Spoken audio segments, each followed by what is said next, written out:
The time has finally come, ladies and gentlemen. After 3.5 months of waiting, we are finally treated to the final episode of Blood Blockade Battlefront. Does the final episode of the series live up to the massive expectations?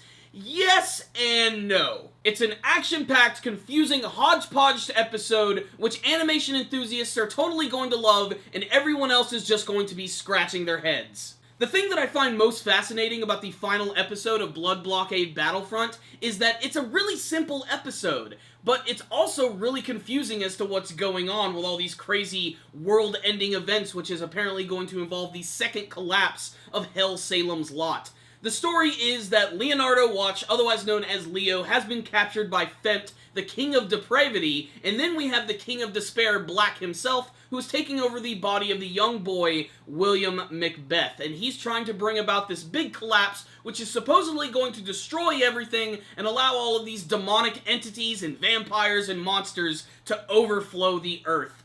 But before that can happen, Libra decides that they are going to jump into action, save Leonardo, and try to stop this giant cataclysmic event. What's really cool about this episode is that pretty much every single major character from the series, in particular the members of Libra, show up in this week's episode. They get to help out Leo in getting him to his friend White and Black so that they can stop these big world-ending events. There also happens to be some really great action scenes which the series is known for, and tons of that ridiculous stylized humor.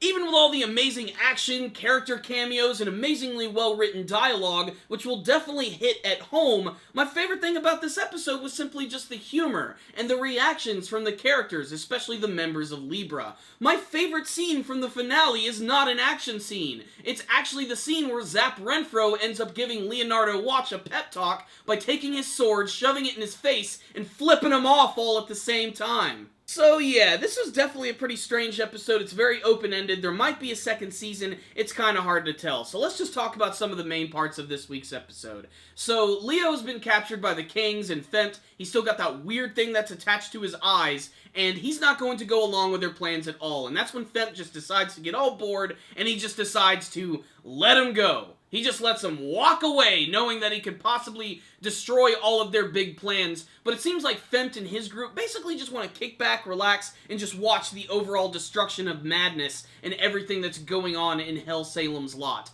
So Leo literally has to trek across the city so that he can stop Black from destroying the city, and he also has to find his friend and love interest, White, who unfortunately in the last episode was actually killed by Black, and she actually exists as a real ghost in this episode, and is sort of acting as like the living force field which is holding everything together. Sounds confusing? It is, and it's okay. But what's really great about this is when we get to see cameos from pretty much every single member of Libra. They all help out Leo in a really cool way, in particular this one sequence when they're literally like throwing him across the city so that they can get him closer to Black. And then of course you have the character of Klaus von Reinhardt, the super big badass guy who I was really hoping was going to probably have the biggest standout action scene in the episode, and he certainly does. But if there's one complaint I do have about this episode, it's that there really isn't enough action. Maybe I'm just spoiled. Maybe I wanted to see more action scenes, but that's just something I really wanted to see from the episode. That and, of course, more characterization from all of the different members of Libra, but I guess this is just another one of those situations where you're just going to have to read the manga version. So Leo is making his way to Black's Tower, which has literally been created out of all of these destroyed buildings, and is reaching up into the sky with these massive portals, which are opening up over it, which I'm guessing is the giant force field, which is getting ready to break, so all of these weird, creepy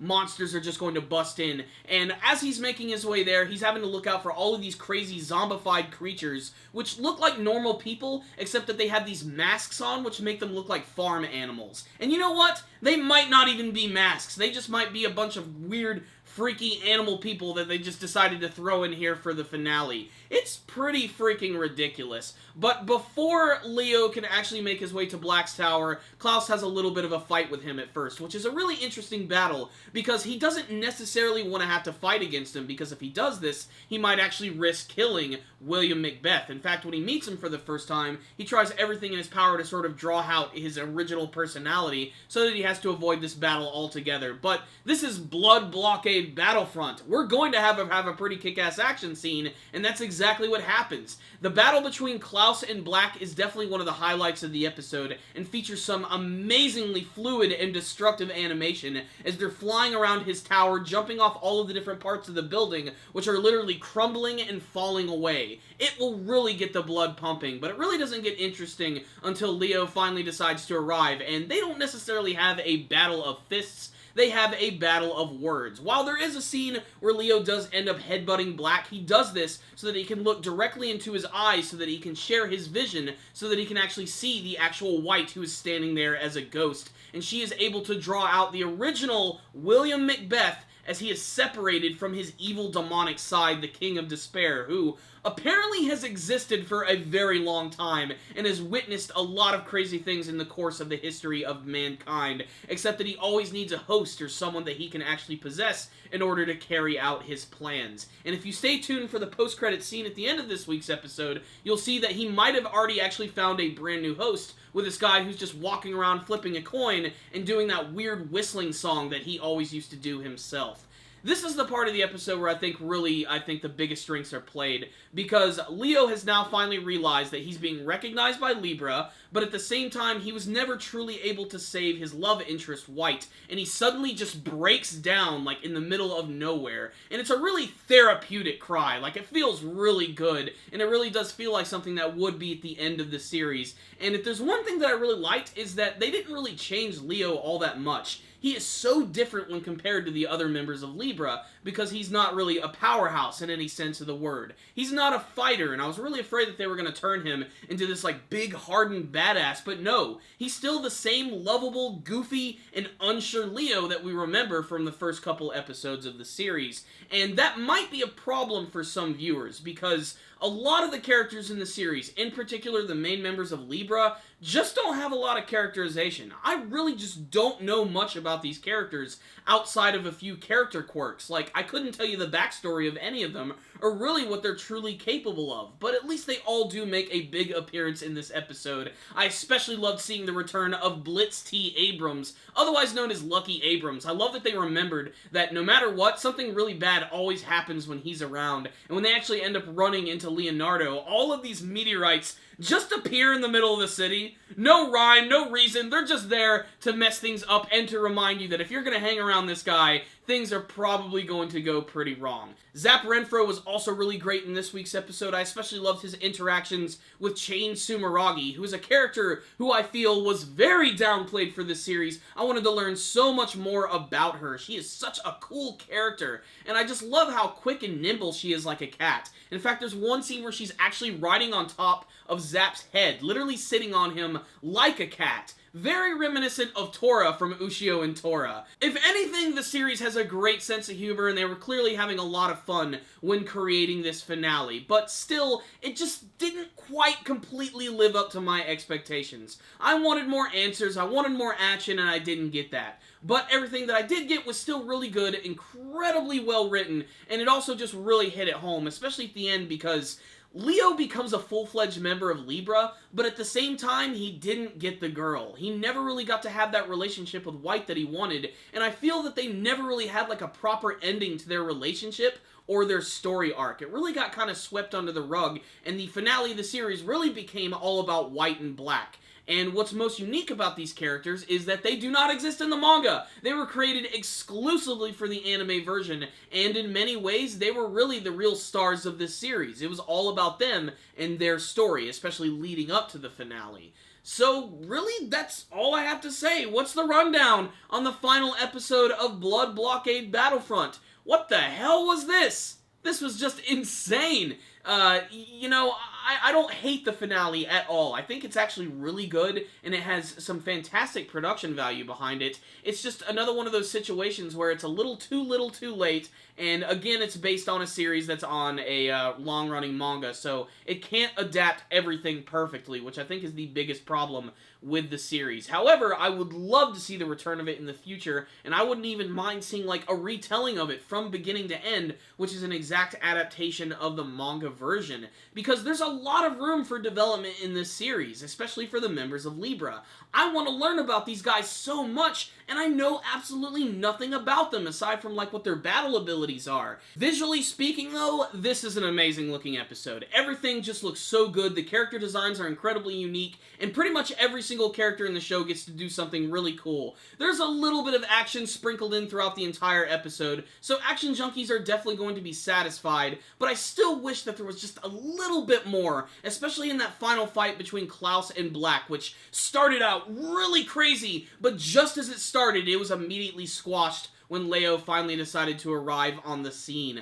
I do like, though, that when he was actually talking to White, how they actually had that visual of the sun that was actually coming up behind him. It was very reminiscent of the shot of Leo in the original opening of the series, which unfortunately is not present in the final episode, but they at least do bring back the song, which is another one of those instances where you know as soon as the song starts playing that the good guys are going to win. It's nice and cheesy and anime cliche, but I really love it. So yeah, at the end of the day, my thoughts on the final episode of Blood Blockade Battlefront are just plain mixed. Like, it's just sort of middle of the road for me. It had some great production value, but again, it's another one of those anime series that just never really lived up to the potential of what it could have been. You know, this is another Tokyo Ghoul, this is another Gangsta, based on a manga series, having to just stop randomly in the middle of the story, and that really bums me out.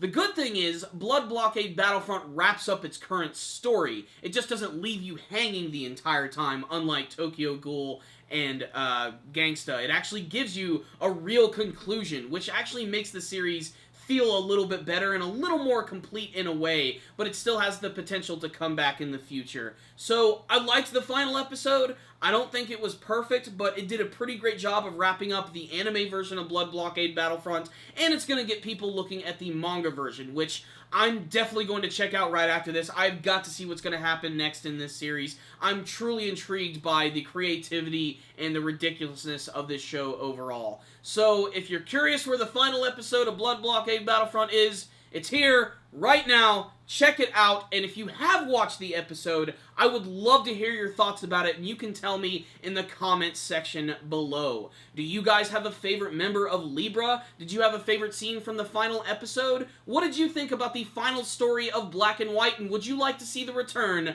of Blood Blockade Battlefront in the future? As far as a score for this week's episode, it's really tough for me, because from an animation standpoint, I think it did a fantastic job, but the story left me wanting, but at the same time, I still felt very satisfied by watching the episode, so I am going to give the finale a 4 out of 5. It makes me want more, but it's a series that never quite lived up to its full potential. But even still, even when you watch the episodes again, there is still something that you can get from each one. This was a ridiculous anime experience, and I would love to see more like this in the future.